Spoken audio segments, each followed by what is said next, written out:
बात करने वाले हैं बायोमोलिक्यूल्स चैप्टर 9th। नया चैप्टर हम शुरू करने वाले हैं बच्चों आज। इसके अंदर टोटल 12 टॉपिक्स हम डिस्कस करेंगे। Analyse chemical composition, primary and secondary metabolites, biomacromolecules, proteins, polysaccharides, nucleic acid, structure of proteins, nature of bond linking monomers in a polymer, dynamic state of body constituents, या कह सकते हैं concept of metabolism हम इसमें discuss करेंगे। Metabolic basis for living state and enzymes, ये topics बच्चों हम इस चैप्टर में पढ़ने वाले हैं। तो बच्चों अगर हम सबसे पहले डिस्कस करें कि जो हमारा बायोस्फीयर है, हमें पता है इसके अंदर wide variety of living organisms present है, यानी कि बहुत तरह के लिविंग ऑर्गेनिजम्स हैं, प्लांट्स, एनिमल्स, बहुत सारे ऑर्गेनिजम्स इसके अंदर प्रेजेंट है। अब यहाँ से हमारे दिमाग में क्वेश्चन आना चाहिए कि क्या सभी के सभी living organisms same type of chemical से बने हुए हैं, सेम टाइप ऑफ एलिमेंट्स और कंपाउंड से बने हुए हैं। तो बच्चों कुछ एनालिसिस किया गया, उसके बेसिस पर क्या जो कंक्लूजन हमारा निकलता है कि कुछ एलिमेंट्स हैं लाइक कार्बन, हाइड्रोजन, ऑक्सीजन और कुछ और भी एलिमेंट्स जो प्रेजेंट हैं per unit mass of a living tissue के अंदर, यानी कि जो अर्थ क्रस्ट है उससे भी एनालिसिस यहाँ पर किया गया। अर्थ क्रस्ट हमारा एक नॉन लिविंग मैटर का एग्जाम्पल है, तो सेम लिस्ट ही हमें यहाँ से मिलती है।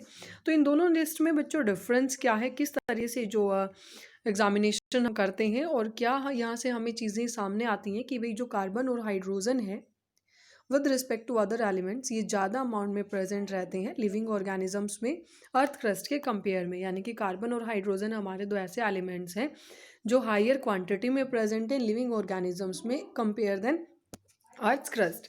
तो चलिए किस तरह से हम एनालाइज करेंगे केमिकल कॉम्पोजिशन को।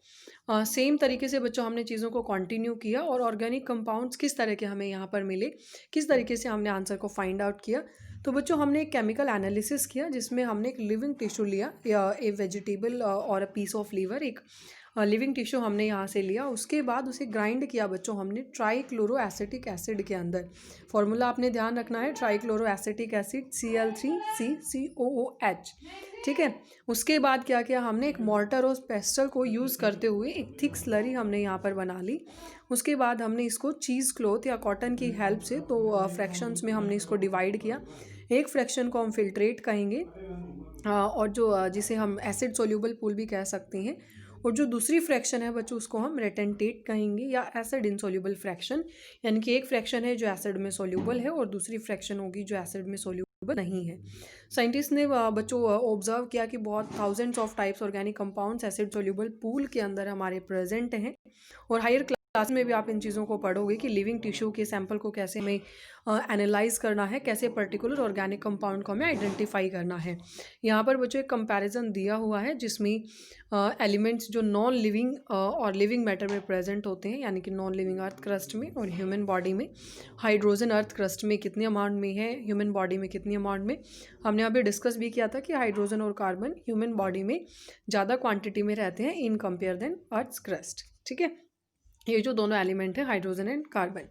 तो बच्चों इस तरीके से अगर हम बात करें आगे कि जितने भी कार्बन कंपाउंड्स हैं जो हमें लिविंग टिश्यूज से हम कलेक्ट कर सकते हैं या लिविंग टिश्यूज़ में प्रेजेंट है, उन्हें हम बायोमोलिक्यूल्स कहेंगे। तो लिविंग ऑर्गेनिजम्स के अंदर बच्चों हम ये भी देखते हैं कि इसके अंदर इनऑर्गेनिक एलिमेंट्स और कंपाउंड्स भी प्रेजेंट होते हैं। किस तरीके से ये चीज़ें हमने फाइंड आउट की, इसमें भी हमने क्या किया, एक छोटा सा हमने लिविंग टिश्यू लिया, लीवर या फिर कोई भी हम वेट वेट कह सकते हैं। उसके बाद हमने इसे ड्राई किया, कंप्लीट जो वाटर है उसे इवेपोरेट किया, जो रिमेनिंग मटेरियल है उसका हमने जो ड्राई वेट है वो लिया और उसके बाद कम्प्लीटली उसे बर्न किया। बर्न करने के बाद बच्चों जो कार्बन कंपाउंड है वो ऑक्सीडाइज हो जाएगा गैशियस फॉर्म में लाइक CO2 में, वाटर वेपर्स में, और उसके बाद वो रिमूव हो जाएंगे। तो अब हमारे पास जो रिमेनिंग पोर्शन बचेगा उसे हम ऐश कहेंगे, ऐश यानी कि राख हम कह सकते हैं, ये हमारे पास बचेगा। इस ऐश को बच्चों जब हम ऑब्जर्व करते हैं तो कुछ इनऑर्गेनिक एलिमेंट्स यहाँ पर हमारे निकलते हैं लाइक कैल्शियम, मैग्नीशियम।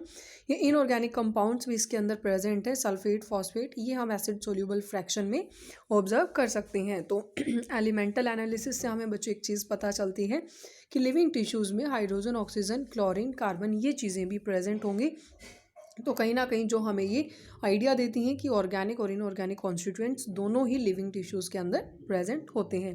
केमिस्ट्री के पॉइंट ऑफ व्यू से देखते हैं तो बच्चों फंक्शनल ग्रुप्स होते हैं, कुछ एल्डिहाइड्स, कीटोन्स, एरोमेटिक कंपाउंड्स, इनके बेसिस पर हम आइडेंटिफाई कर लेते हैं। लेकिन बायोलॉजिकल पॉइंट ऑफ व्यू से अगर हम डिस्कस करें तो हम कैसे क्लासीफाई करेंगे इन्हें? Amino acids, nucleotide basis, fatty acids, इनके बेसिस पर।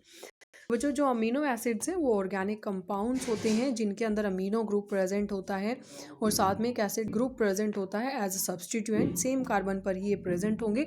अमीनो ग्रुप भी और एसिडिक ग्रुप भी दोनों एक कार्बन पर प्रेजेंट होंगे और उस कार्बन को बच्चों हम अल्फ़ा कार्बन कहेंगे और इसे हम अल्फ़ा अमीनो एसिड्स का नाम देते हैं।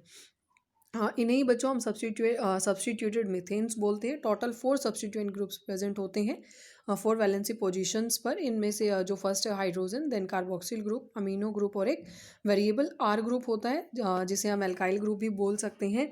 तो आर ग्रुप के नेचर के बेसिस पर ही बच्चों अमीनो एसिड्स को हम क्लासीफाई करते हैं अलग अलग कैटेगरीज में।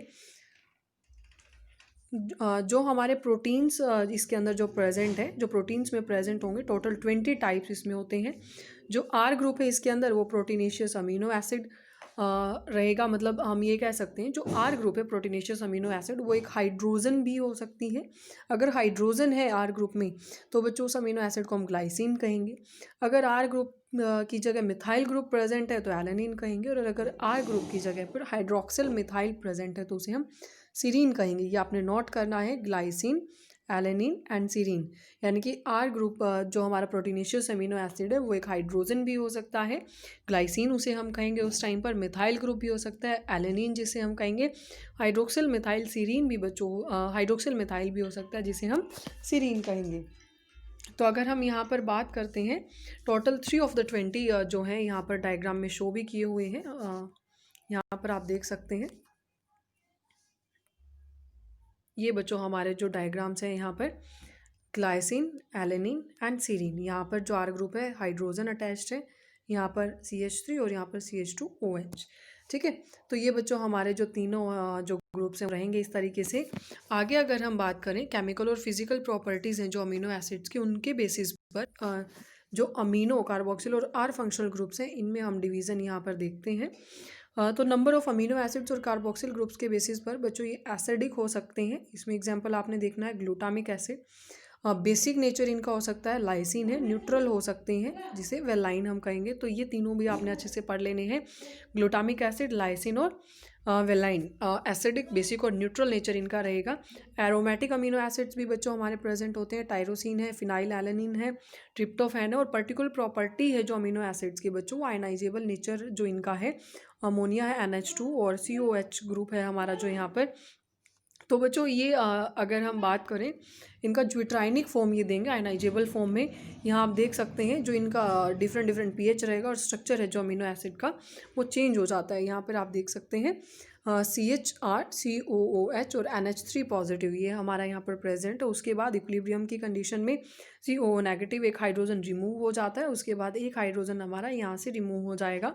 और जो ये हमारी कंडीशन रहेगी बच्चों इसे हम ज्विट्राइनिक फॉर्म रहेंगे, ज्विट्राइनिक फॉर्म कहेंगे। तो बच्चों आज आपने इतना ये इसको रीड आउट कर लेना है, उसके बाद हम आगे डिस्कस करेंगे। ज्विट्राइनिक फॉर्म को भी हम थोड़ा ब्रीफली डिस्कस करेंगे। तो आज के लिए इतना ही, इसको रीड आउट करें। कोई भी प्रॉब्लम आती है तो आप बता देना, उसे हम दोबारा डिस्कस कर लेंगे।